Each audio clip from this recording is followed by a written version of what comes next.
قصیدہ جناب خنسا رضی اللہ تعالیٰ عنہ کا بڑا مشہور تھا، عربی قصیدہ لکھا تھا انہوں نے. کسی کے ہاں بھی کوئی انتقال کر جاتا تو ان کا وہ عربی قصیدہ پڑھا جاتا، اور جب وہ قصیدہ پڑھا جاتا تو لوگ دھاڑے مار مار کے روتے، دھاڑے مار مار کے. حالانکہ رونا رلانا اتنا اہم کام نہیں جتنا کسی کے دل کو تسلی دے دینا اہم کام ہے. اتنا کسی کی اشک شوئی، اشک آنسو نکالنا تو جرم ہے، آنسو پوچھنا ثواب ہے. یہاں لوگ رلانے کی ڈیوٹی کرتے ہیں، آنسو پوچھنے کی ڈیوٹی نہیں کرتے. حضرت جناب سیدنا خنسا رضی اللہ تعالیٰ عنہ آپ کا وہ قصیدہ پڑھا جاتا، لوگ دھاڑے مار مار کے روتے. یہ وہی خنسا تھیں کہ جنگ احد سے کچھ مہینے پہلے کلمہ پڑھ کے مسلمان ہو گئی. یہ وہ بی بی مشہور شاعرہ جن کا قصیدہ رونے رلانے کے لیے پڑھا جاتا ہے. ان کے 4 بیٹے جوان تھے. احد کے لیے جب رسول رحمت صلی اللہ علیہ وسلم نے اعلان کیا نا، فوجی آئے، مائیں بہنیں بچے تیار کریں بھیجیں، تو ان کی سہیلیاں کہنے لگی کلمہ تو پڑھ گئی ہے، تیرے بچے بھی پڑھ گئے ہیں، پر تیرا سب کو پتا ہے تیرے بچے کوئی نہیں جائیں گے. اس لیے کہ ایک بھائی کے جانے پر تو نے قصیدہ لکھا ہے تو آج تک پڑھا جا رہا ہے، تو 4 بچے کیسے تیرا نہیں جاتا. جناب خنسا چوپ ہیں. جب جنگ احد کے لیے سپاہی اور مجاہد نکلنے لگے تو 4 بیٹے لے کے چوک میں آ گئی.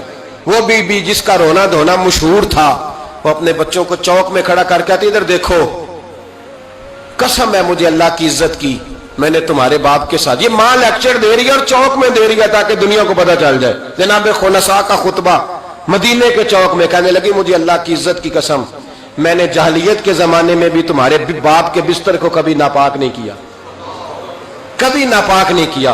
میں نے طیب اور طاہر بچے پیدا کیے، اور میں نے تمہیں اپنے سینے سے اپنے وجود کی خوراک تمہیں دی، دودھ پلایا.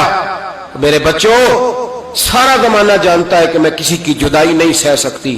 میرا بھائی گیا تھا تو میرا قصیدہ ضرب المثل بن گیا، دنیا پڑھتی ہے، پر اب سنو، اب میں مسلمان ہوں، اب میں رسول پاک کا کلمہ پڑھتی ہوں.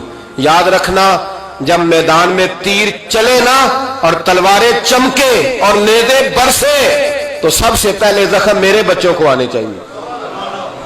بچوں کی تربیت ماں کر رہی ہے، پہلا زخم تمہیں لگے. اور پھر کہنے لگی اگر میرا دودھ پیے نا تو پھر یاد رکھنا کوئی ایک تیر بھی تمہاری پشت پہ نہیں ہونا چاہیے. جتنے بھی کھانا سینے پہ کھا کے آنا. کوئی مجھے یہ نہ کہے تیرے بچے بھاگ گئے تھے اور پشت پہ انہوں نے تلواریں کھائی اور زخم کھائے، اور لوگ خبردار سینے پہ تیر کھانا، خبردار جرأت کا مظاہرہ کرنا. یہ خطبہ دے کے جناب خنسا اندر چلی گئیں. لوگ کہتے ہیں حیران رہ گئے. مزے کی بات یہ تھی، پھر بھی بیبیاں کہنے لگی خطبہ تو دے دیا ہے، دعا کرو اس کا کوئی بچہ شہید نہ ہو جائے.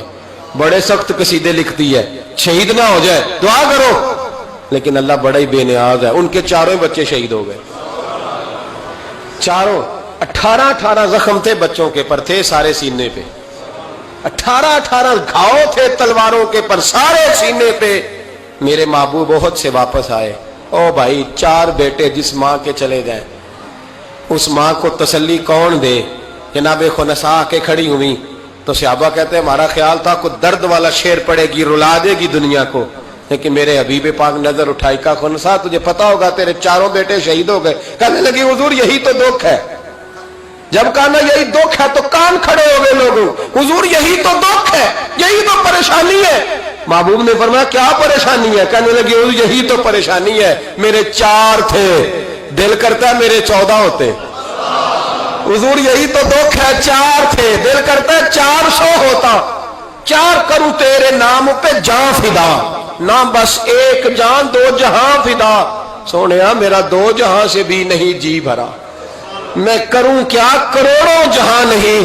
کہ حضور 4 تھے. اور پھر مسجد نبی آج بھی اس ماں کی جرت کی گواہ ہے کہ ماں پوچھنے لگی سونیا میں یہ نہیں پوچھنے آئی کہ میرا کوئی بچہ ہے کہ نہیں، یہ پوچھنے آئی ہوں کہ میرے بیٹوں نے کوئی پشت پہ زخم تو نہیں کھایا. حضور کوئی پشت پہ زخم تو نہیں کھایا میرے بچوں نے، کوئی پشت پہ زخم. تو رسول پاک نے فرمایا خنسا تیری جرت کو اللہ قبول فرمائے، تیرے بچوں نے جتنے بھی زخم کھائے ہیں سینوں پہ کھائے.